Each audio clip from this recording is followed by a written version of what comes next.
Hey guys, and welcome back to my channel. So I got some news in regards to not like technically America, but this is from Fox Business Clips. Intensified infiltration, Taiwan drops major warning as Asia tensions heat up. So I thought this was really important to talk about because, you know, we normally talk on this channel about everything. So we don't just talk about, you know, what's going on in America. We talk about what's going on across the globe. And sometimes we throw in a little fun stuff. I like the fun stuff. I hope you guys like the fun stuff. But we're going to go ahead and jump into this video. Tensions are growing between China and Taiwan, and now Japan has been added to the mix. The Wall Street Journal reporting President Trump allegedly told Tokyo to lower the volume on Taiwan after his call with Xi Jinping.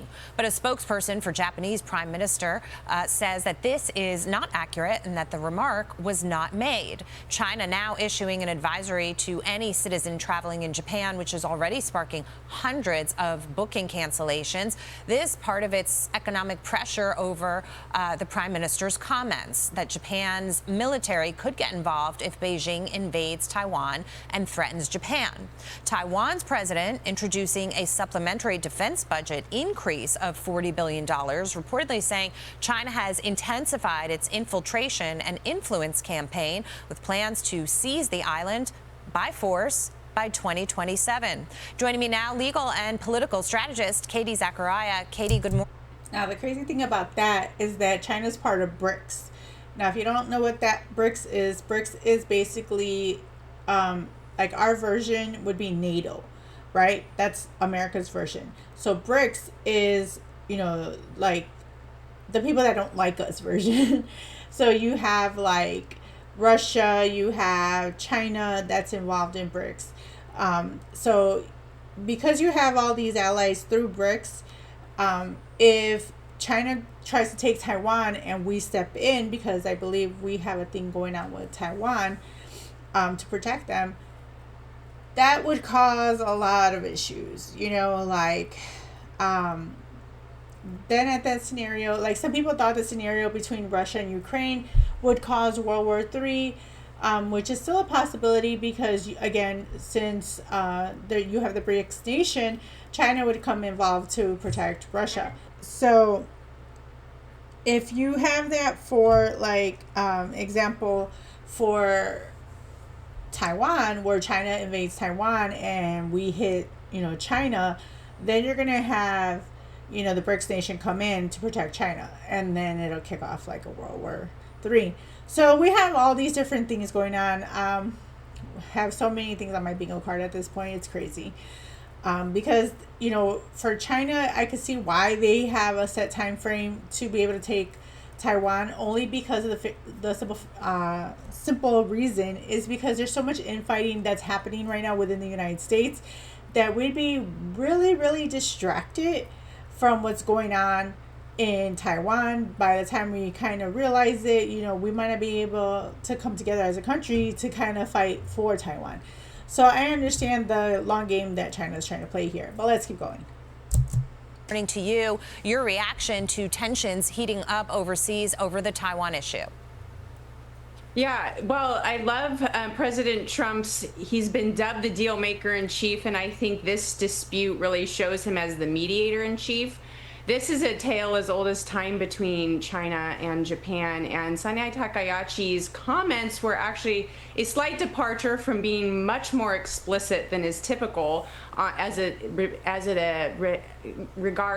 regards to Taiwan. And so Xi Jinping and China are extremely upset, obviously. However, I think that this storm will be quelled by President Trump, who was able to come in and speak with both leaders. Though it is unclear what was exactly said, I do believe that the tensions will be quelled.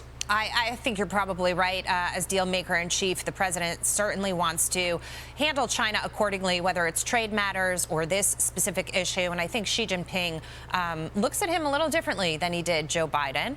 But let's get to this, because Chinese regulators are reportedly blocking TikTok's parent company ByteDance from using and deploying NVIDIA chips in new data centers. Reuters writes this, quote, ByteDance bought more NVIDIA chips than any other Chinese firm in 2025 as it raced to secure computing power for its billion-plus users, amid concerns that Washington could curb supply. The reported ban underscores Beijing's efforts to reduce reliance on U.S. technology. President Trump weighing whether or not to allow NVIDIA to sell its newest H200 AI chip to Chinese firms, which would reverse a policy from August tightening restrictions on chip sales to Beijing.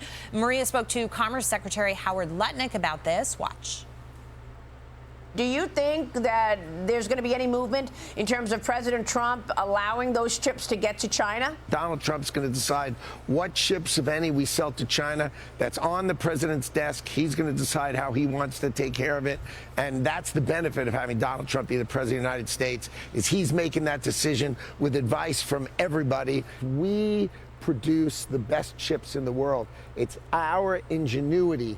It's our way of entrepreneurship, right? The best chips in the world, NVIDIA chips. We have got the ball. We are making the investment. You see it, 500 billion, 500 billion, 500 billion, 500 billion. We're going to invest for power. We're building those data centers that compute in America. There is no country close. We've got the lead, we've got the ball, and we are going to win the AI race. Count on us, count on America. We are the winner. Katie, there's no doubt that we're producing the best AI chips right now, but the concern is the more you send them overseas to China, the more ability that they have to copy those. Your thoughts on? Yeah, pretty much. They'd be able to reverse engineer it, so they could win like a lot of different races. And remember, they're the ones that built Skynet. Now, I wouldn't have built Skynet, let alone if I did, I would not have named it that, because then we'll have this.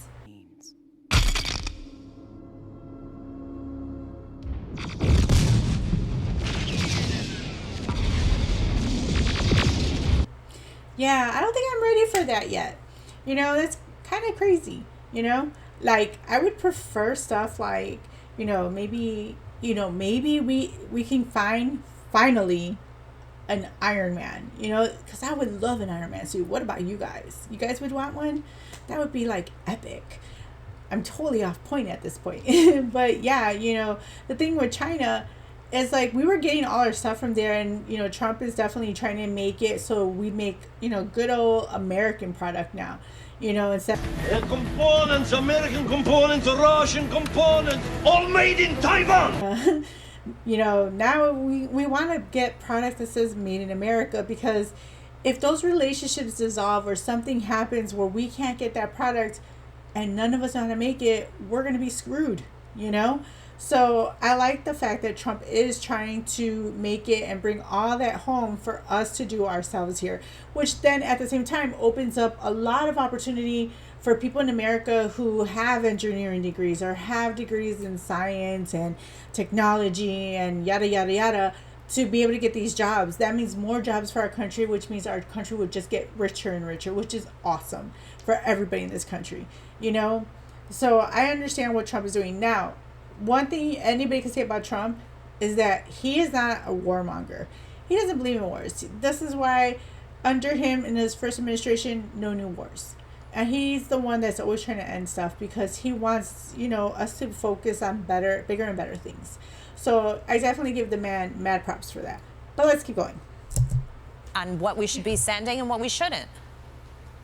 You're absolutely correct. Look, after living in China, what I saw in Beijing is they are very good at replicating, not, in my opinion, as great at innovation. And we run a huge risk, as President Trump knows, if we're sending our best technology to China and then they are replicating it, we put ourselves really at a disadvantage and them at the advantage. And this isn't that different from this tension with rare earth minerals either. President Trump and Xi Jinping understand that we need a deal right now as it pertains to rare earth. We also need to independently start manufacturing, start refining our own rare earth minerals for national security purposes. And China is conversely doing the same with these chips. They know that they need to start domestically manufacturing them so they can also have independence and national security on their end and not rely on the United States to provide them with the most advanced. So as Secretary Lutnick said, it is up to President Trump. I do believe he will absolutely absolutely have an America First policy that will put our national security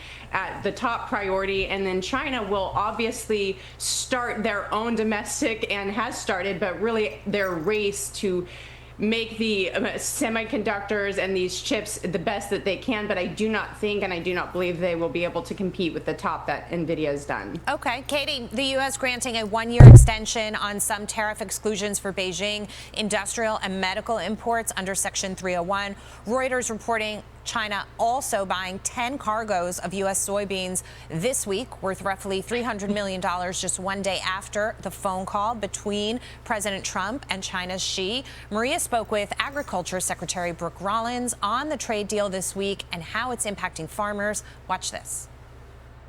The farm economy has been struggling for a really long time, but this president is so great. He won't let our farmers be used as leverage in these trade wars. And he said, no, China, you made a commitment under China Phase 1 in 2019.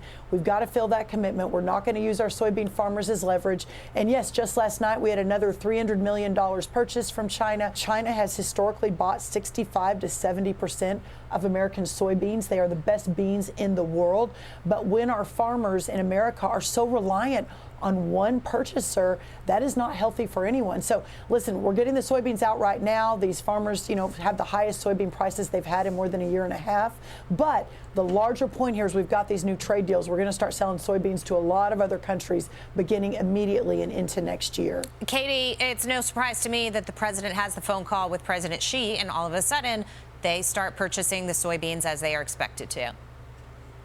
Right, and as to our first point, it was also in line with high tensions in the Strait with Japan and China, and yet he was still able to negotiate. Look, let's calm the storm on the Taiwan, Japan, China front, and also let's continue this amazing trade deal of 87.5 million metric tons of soybean purchases.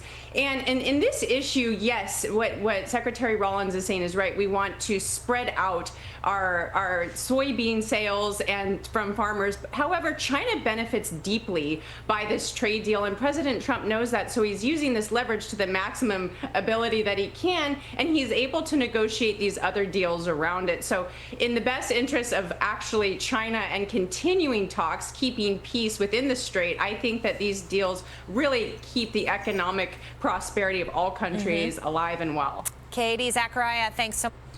So yeah, that's what's going on. I agree. I think we shouldn't just be purchasing, not purchasing, but selling to just one person, because if you do, whatever happens, let's say they don't need it anymore. Let's say they fill their quota and they're like, we're good, and then they don't buy anything for a couple years. What are the farmers going to do with all that stuff, And that's going to really suck, So definitely opening it up to other people to purchase is definitely a great idea. I find it funny that, China wants our soybeans. That's just hilarious to me. I don't know.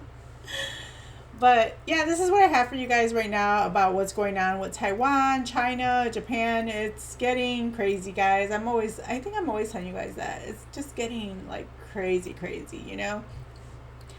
And so we're ramping up with our chaos meter here with all the crazy that's going on. Now, I've told you guys before, I have a fear of zombies, okay? That's the only thing I don't want, okay? I don't want that on my bingo card. I hope that never happens, but you never know. We were just watching a thing recently, and I know I'm going to go off on a tangent, sorry guys.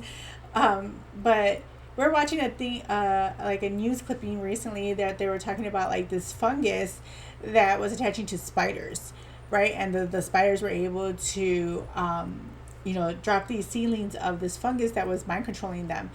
And so they were saying that, right now it can't cross species yet, but if it did, then we would have a real life version of The Last of Us, which is insane. But yeah, sometimes I need to just kind of not watch certain things and just stick to maybe horror movies. But you guys, let me know your thoughts in the comment below. Ooh, that's a great question. I'm going to put it as a little survey for you guys in our community chat. I'm going to put a poll up, and you guys, this way you guys can tell me what you guys think. But I'm going to leave it as a surprise. So once you guys see that poll up, go ahead and go answer that question, because I would love to hear everybody's response. But I want to thank you guys for watching. Don't forget to like, comment, and subscribe, and hit that notification bell. Till next time, guys.